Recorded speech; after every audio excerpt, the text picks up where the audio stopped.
Comment vous êtes-vous rencontrés tous les deux? Et qu'est-ce qui vous a attiré l'un vers l'autre? Que Dieu vous bénisse au nom de Jésus. J'étais professeur de Negro Spirituals, car je suis collectionneur de Negro Spirituals. Et j'enseignais ce genre de chansons, ces types de chants, au sein de diverses chorales. Il m'est arrivé d'enseigner à la chorale de l'Église apostolique du Christ, siège de Lagos, des Negro Spirituals. Et elle était membre de cette chorale, et elle aimait beaucoup les Negro Spirituals. Plus tard, j'ai voyagé à l'étranger pour mon doctorat, puis je suis revenu et j'ai lancé un mouvement de réveil chez les jeunes. Elle s'intéressait également à ces réunions qui étaient inspirées par le Saint-Esprit. Et c'est de cette façon qu'on s'est rapprochés. Et après ma révélation qu'elle sera ma femme, je lui ai fait ma demande. Elle est allée prier, elle a entrepris un jeûne sec de 3 jours dans la prière. Elle est revenue avec une réponse positive. Mon père est également revenu avec une réponse positive. Et nous avons commencé à nous fréquenter. Ce qui nous a vraiment rapprochés l'un de l'autre, c'est l'amour de Dieu et l'amour de la musique pour glorifier le nom du Seigneur. Pourriez-vous nous raconter certains des moments les plus mémorables que vous avez vécus ensemble en tant que couple? On aimerait bien. Des moments mémorables, oui, il y en a eu vraiment beaucoup. L'une, c'était quand nous nous sommes mariés et oui, nous nous sommes mariés au Royaume-Uni. Et nous allions déménager toutes les choses qui étaient vraiment importantes pour nous, notre cadeau de mariage, notre gâteau de mariage également. Et puis, Enes, on est arrivé à l'aéroport et là, on s'est dit, mais qu'est-ce qu'on veut bien pouvoir faire? On avait tout cet excédent de bagages et tout le reste, oui. Et la dame au comptoir nous a demandé, ok, c'est tout ce que vous avez? On a répondu, on a ces quelques affaires supplémentaires. Et pendant qu'elle réfléchissait dans sa tête, et je le lui ai dit parce que mon mari me l'avait demandé. Il a juste dit, tu sais, approche-la et dis-lui qu'on vient de se marier. Et j'ai fait ça tout de suite, mot pour mot, ce qu'il m'avait dit. Et la dame a dit, où est votre mari? Félicitations, où est l'heureux élu? Je lui ai dit qu'il était juste derrière moi. J'ai dit, oui, et puis ils l'ont appelé. Et puis il a tout traité pour nous. Et il a dit, oui.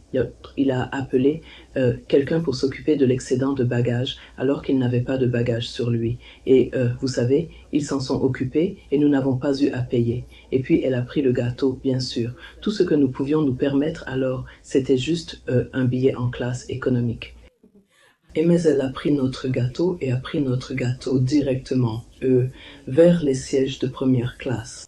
Alors, notre gâteau était dans la cabine de première classe et nous étions en classe économique. Et c'était, vous savez, quelque chose d'incroyable pour nous.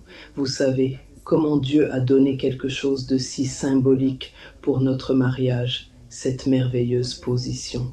C'était quelque chose pour nous. Et puis un autre moment, ce fut quand nous avons eu Élie. Oui, vous savez, la vie est pleine de défis et tant de choses peuvent arriver. Mais quand vous avez un Dieu fidèle, vous vous accrochez à la foi et puis vous continuez avec tout ce qu'il vous a demandé de faire. Alors nous faisions notre travail en tant que ministre et nous étions très heureux ensemble. Et vous savez, oui, après, il y a eu des défis, mais Dieu nous a fait traverser tout ça et Élie est venu. Il était si adorable, si merveilleux et a apporté de la joie, non seulement à nous, mais à tout notre entourage. Et nous n'avons cessé de compter sur de très nombreux merveilleux souvenirs depuis que ce voyage a commencé pour nous. Merci. Quel conseil biblique donneriez-vous aux couples mariés, peu importe l'époque à laquelle ils vivent? Eh bien, je dirais que la famille qui prie ensemble Reste ensemble. reste ensemble. Tant que l'autel de la prière brûle activement, il n'y a pas de problème. Mais dès que l'autel de prière s'éteint, le mariage est pour ainsi dire condamné. De plus, les couples devraient savoir que le mariage n'est qu'une union de 2 personnes qui ont décidé de le faire fonctionner. Les meilleurs couples, ils savent être en désaccord pour être en accord. Et cela s'appuie fortement sur le verset d'Amos 3, verset 3, qui dit « 2 personnes peuvent-ils marcher ensemble sans s'être mis d'accord ?» Avez-vous des prières que vous aimeriez adresser aux couples qui nous regardent en ce moment ou à toute personne qui aspire à une relation amoureuse, stable et épanouissante? Pour celles et ceux qui sont déjà engagés dans leur parcours marital et pour celles et ceux qui aspirent à vivre une véritable révélation et à trouver un partenaire, je dirais ceci. Cela fonctionne vraiment bien et je peux en témoigner. Votre destin vous attend. Quand un enfant de Dieu avec foi s'écrie « Ô Dieu, lève-toi », c'est un appel puissant qui monte directement vers les cieux et cela attire l'attention divine du royaume des cieux. Parce que tout ce que Dieu veut, c'est que nous le lui demandions. Quand Adam était en difficulté, il ne pouvait pas prier avec les animaux, il s'est retiré. Il a attendu son Créateur. Il est venu et il a vu la situation et il a discerné et il a prescrit ce que c'est. Alors, quand nous nous mettons dans cette situation où nous demandons « Ô Dieu, lève-toi », le ciel se tiendra au garde à vous, mettra de côté toute autre chose et interviendra pour nous. C'est d'une importance capitale. C'est une alliance que Dieu a signée bien avant la fondation du monde, que nous demanderons et qu'il nous exaucera. Nous frapperons à la porte et il nous ouvrira. Alors, ô Dieu Tout-Puissant, lève-toi et agis maintenant, et que tous les obstacles à l'épanouissement de ma joie conjugale soient anéantis et détruits au nom puissant de Jésus-Christ. Sois dispersé au nom de Jésus. Sois dispersé au nom de Jésus. Sois détruit, sois entièrement dispersé.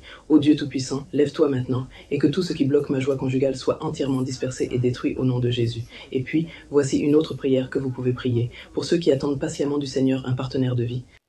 Ô Dieu, lève-toi maintenant, et que tes mains, dont la puissance n'est jamais diminuée pour secourir et sauver, me conduisent vers mon partenaire de vie que tu as choisi pour moi.